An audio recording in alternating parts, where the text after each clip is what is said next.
Her name is Jean de Bethancourt. He was a French sailor who embarked on an extraordinary expedition to the Canary Islands in 1402. Bethancourt and his troops succeeded in capturing the surrounding islands, including Fuerteventura and El Hierro.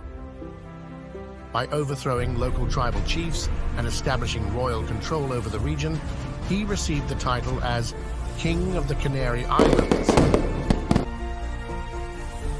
The Canary Islands became a strategic location for European countries, becoming an important stopping point for transatlantic shipping during the era of exploration.